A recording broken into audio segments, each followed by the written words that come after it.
to MAC Discussions. This is part 2 with McMaster University's Dean of Students, Sean Van Koughnett, as well as the Vice Provost, Dr. Kim Dye. We are also joined with McMaster's fourth-year students, Jeevan and Reza. If you haven't yet watched part 1, make sure to check it out at the link below. And let's get into the video. So one service that I think is kind of being bombarded with everything that's going on is academic advising.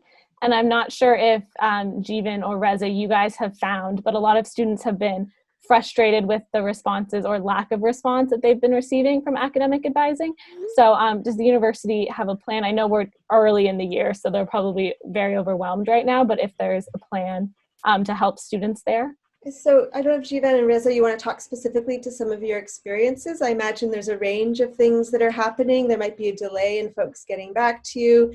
Certainly it's not the same interaction. It's less personable and it's harder to share some of the struggles and barriers that you're facing as an advisor online. The time might be shorter to talk to them. I guess one thing I can say is that every frustration you're feeling, our advisors are feeling too. They are in this job because they enjoy helping and interacting with students, and they are dedicated to listening and supporting our students in every way. I am so proud and impressed whenever I meet with our academic advisors and all the incredible work that they're doing.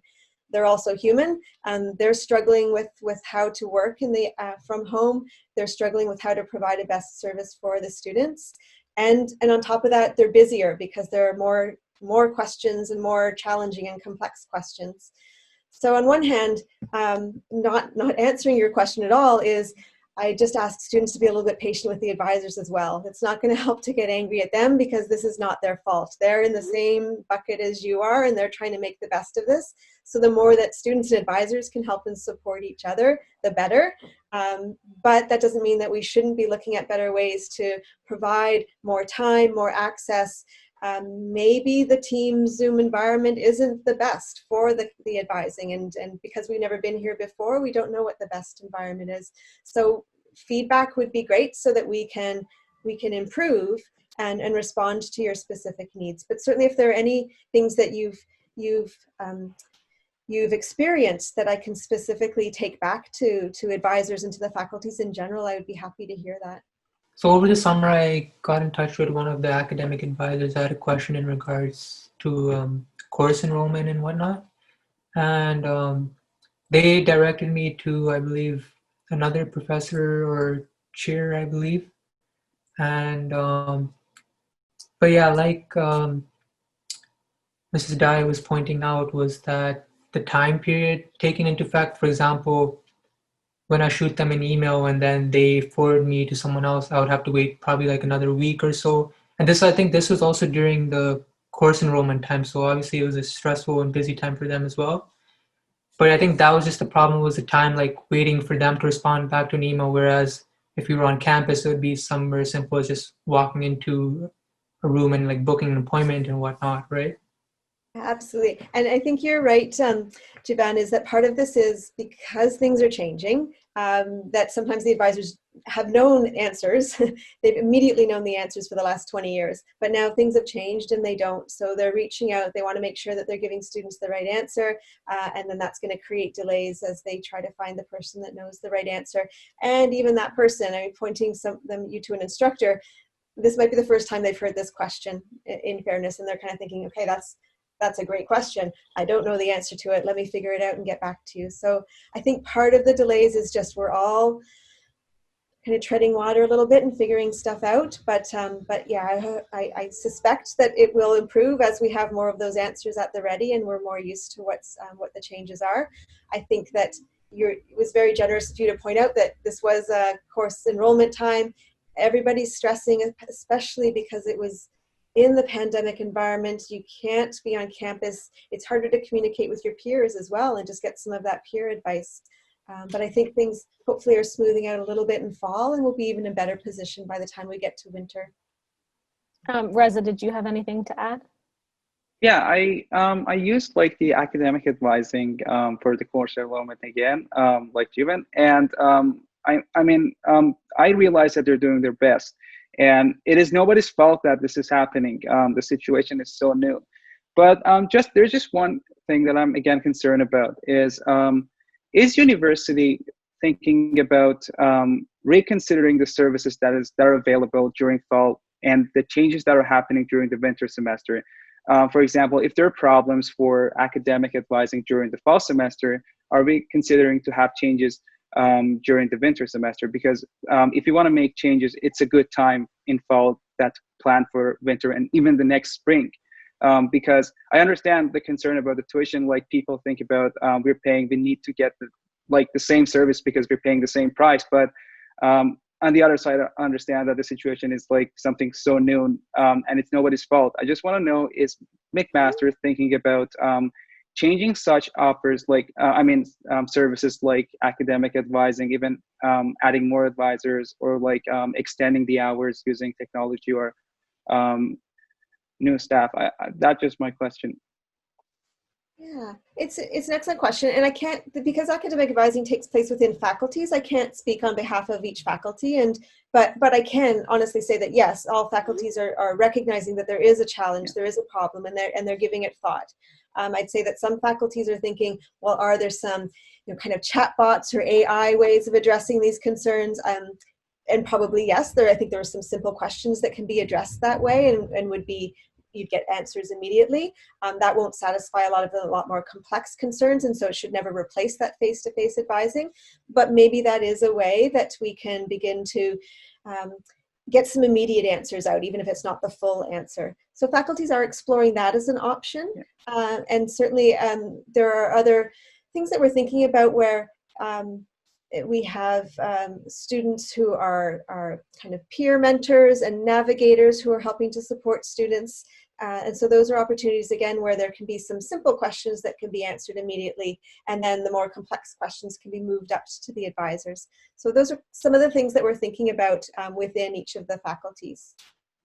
So maybe moving on to services, or piggybacking on this, another service that's offered is the Student Wellness Center, and obviously student mental health is extremely important right now, especially as we all adjust to everything that's going on. I know, Sean, you mentioned the Archway program, which is geared to first-year students to build a sense of community. Is the university working on anything else that really engages the students and provides a sense of community to them at this time?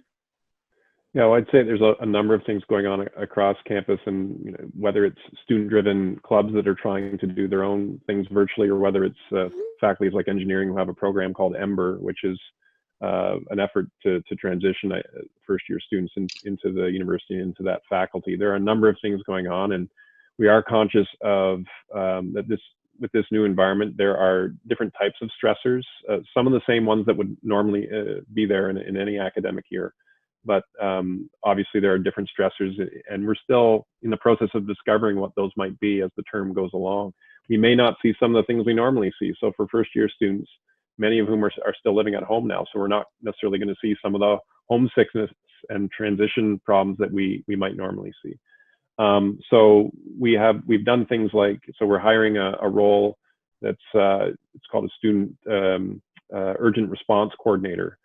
We're hiring that role because we recognize that there will be students who are now residing way beyond Hamilton, in potentially, obviously in different countries as well. And we have limits as to how we can support students in other countries, for instance, if they need, say, counseling.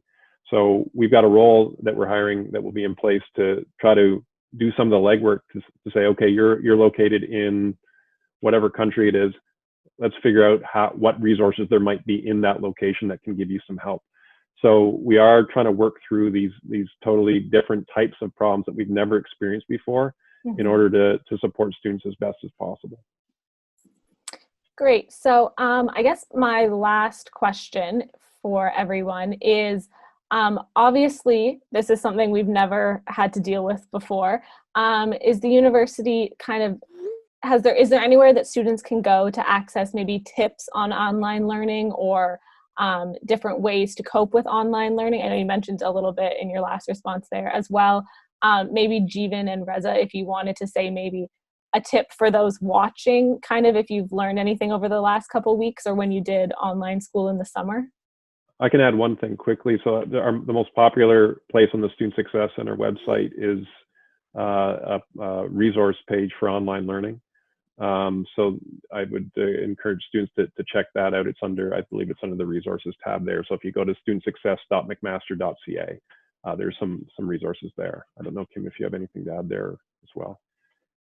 I think to your point, Emma, I'd love to hear from Reza and Jivan to hear what has been working for them, because then we can share that with other students.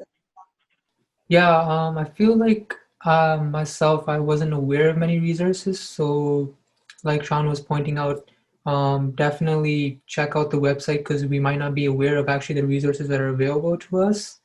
And with transitioning onto online learning, I know it was hard at first for me, but I mean, we're only like almost the first month in, but I think we are slowly picking up on it. And what I feel like is one thing that is helping me with, I usually make use of office hours with my TAs and whatnot. And sometimes having that outer student that you can look up to and get some advice from, like I usually do, is that can help a lot as well. And not only to your courses, but just in general to your well-being and whatnot. So just try to make the most of the resources that are available to you. I guess I have to go after Jivan.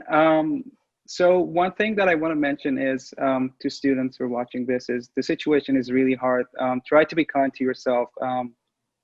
I mean, we're not like, it's nobody's fault like that is happening right now. So just try to like get the best out of it.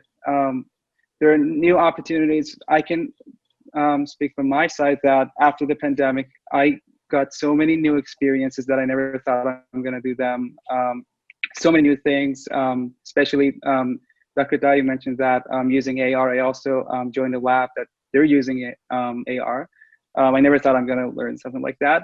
So one thing is to be open to new opportunities. The world is really uncertain right now. So you don't have to be certain like in your career pathway. You can try different things. You can, as Jivan said, you can try to talk to older students. You can even email your profs or TAs and ask for more resources or more help. I mean, they're always there to help you. That's why they're here. You're not supposed to know everything. Otherwise, you wouldn't be in university. Yeah, absolutely. I thanks for both of those points of view. I've always said to students, even when we were on campus, that the majority of your learning doesn't happen in the classroom. It's from talking to your TAs, it's from talking to your peers, talking to your instructors. I mean, a course provides, it provides a topic, it provides resources for learning. The instructor is there to guide your learning, but your learning is what is at the center of this experience, not the teaching. So absolutely take advantage, talk to people, get excited about things that are in your course so that, it might be, I have to go listen to a 30-minute lecture, but what you do with that information after the lecture is the important part of learning. So I think it's, as you said, be kind to yourself, be forgiving, take a deep breath and think about what you actually want to get out of this, your 4 years here, and follow up on those dreams and passions and not worry too much about whether it's in person, what the technology looks like. It's the information, the knowledge, and the sharing that's the important part. We would like to say a big thanks to both the Dean of Students as well as the Vice Provost for being a part of this series, as well as our two McMaster University students, Jivan and Reza. If you would like to be a part of our next video, or you have a question you would like answered, you can contact us at any of our social medias at 93.3 CFMU.